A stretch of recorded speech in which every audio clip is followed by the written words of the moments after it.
Hello mga ka-traders. So natapos na natin yung ating robot na ginawa natin para siya yung mag-trade para sa atin.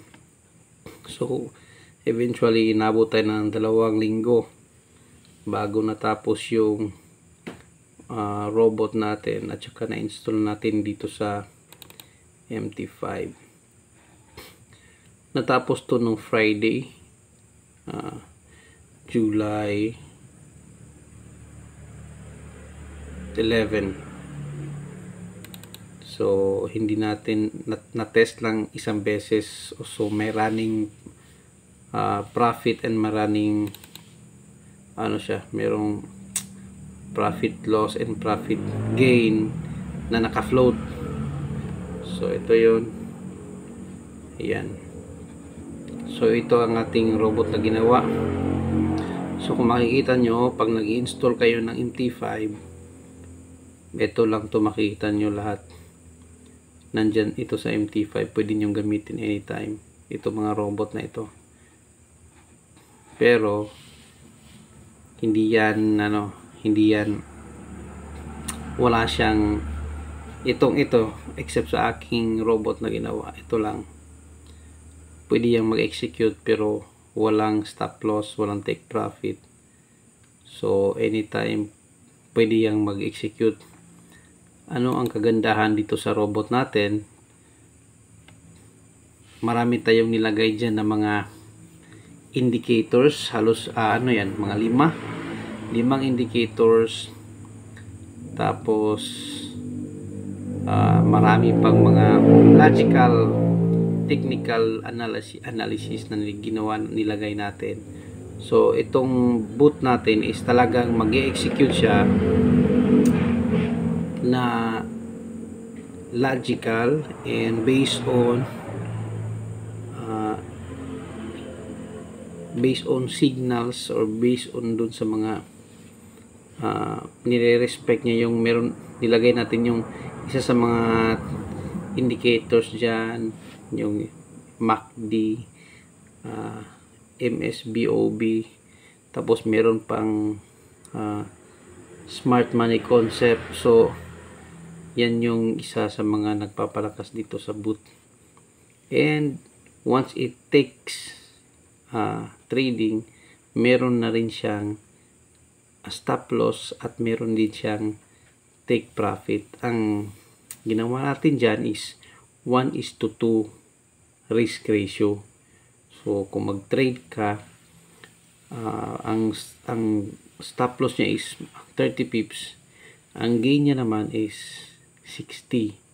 So tapos na natin nilagay dito sa MLQ. Ito yung natin, demo account sa XM, kasi hindi pa naman natin nasubukan to pero nilagay ko na to sa aking prop firm. So itong boot din natin is good in prop firm trading. So kung meron kang gusto mong mag prop firm, gusto mong subukan yung prop firm, pwede mong gamitin itong boot natin.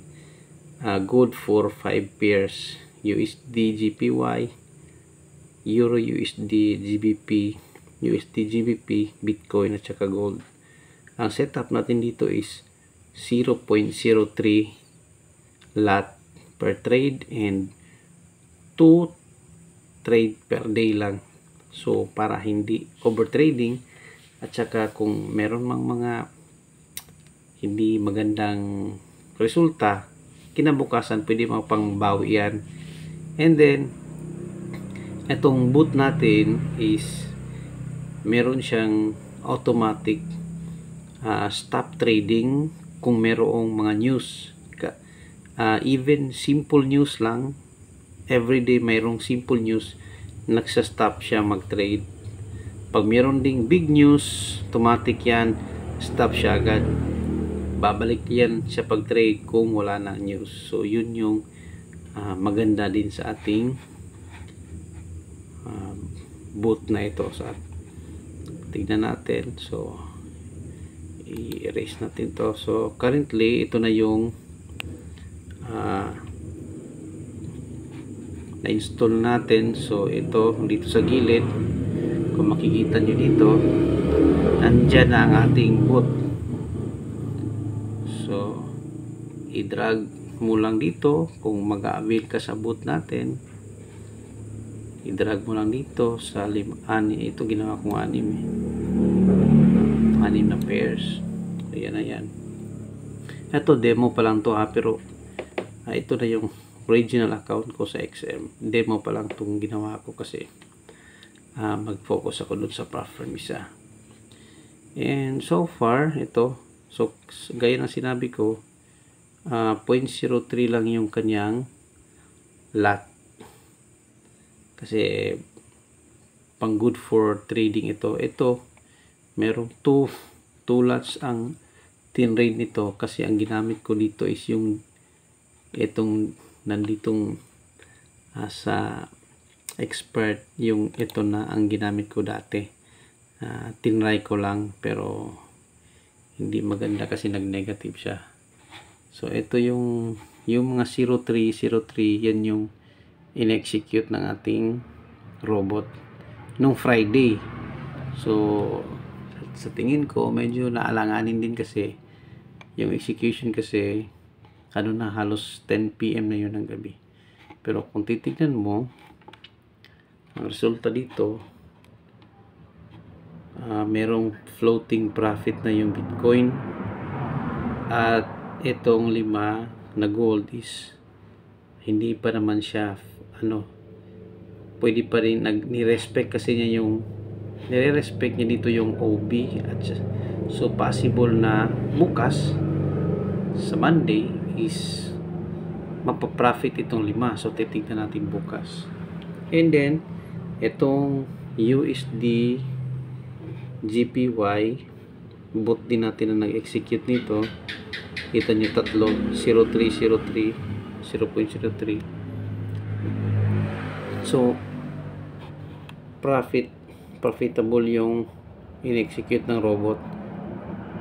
So sa 3 pairs, 2 yung profitable, 1 yung hindi. But pwede pa rin mag-profit ang gold dito. Actually ito rin yung in-execute ng gold sa aking firm na floating pa rin, no? So titignan natin bukas. So chinek ko rin yung dito sa gold, yan, chinek ko. Ito yung OB, nag-retrace lang ng kaunti si gold. So ito yung indicators din natin. So possible meron pa siya ditong, ito yung lower low niya. Ito hindi pa siya dito nag-set ng higher high. So posible na tataas pa ito dito bukas. So yung ating floating loss is pwede ring maging gain na yan bukas. So yan. So yan yung mga data ng ating robot na ginawa, Marijoy bot version 2, kasi may ginawa akong version 1 tapos lang for data gathering lang yon. Kinuha ko lahat yung mga win loss, lahat tsaka sinet up, dahan-dahang kinuha lahat ng data para i-set up ng mas maganda sa version 2. So yun, ito na yon. So mga ka-traders, bukas hanggang 1 month is i-observe, kukunin natin ang data ng robot na ito kung ano ba ang kanyang performance, kasi sinet up natin itong robot na ito for money making machine, pero gradual, hindi yung bara-bara, para talaga kahit natutulog ka after 1 month meron ka talagang kita, hindi yung pagising mo ubos na yung pera mo. Meron, sinet up talaga natin ito gradually, mag-i-earn ka every day. So ganun. Pero as of now, so data gathering muna ako, and meron din akong live na totoong pera doon sa aking isang account. So yun ang ginawa ko. So while testing, nag-earn din tayo sa isang real account natin. So yun lang guys, yung update natin ngayon. Nabuo natin itong version 2. So kung mas magiging maayos ang takbo nito for after 2 weeks, mag-open ako ng copy trading sa XM gamit ang robot na ito, or sa kung gustong sinong bumili ng ating robot, pwede ko rin itong ilagay sa MLQT5 para doon kayo mag-subscribe. Okay, so yun lang po. Maraming salamat.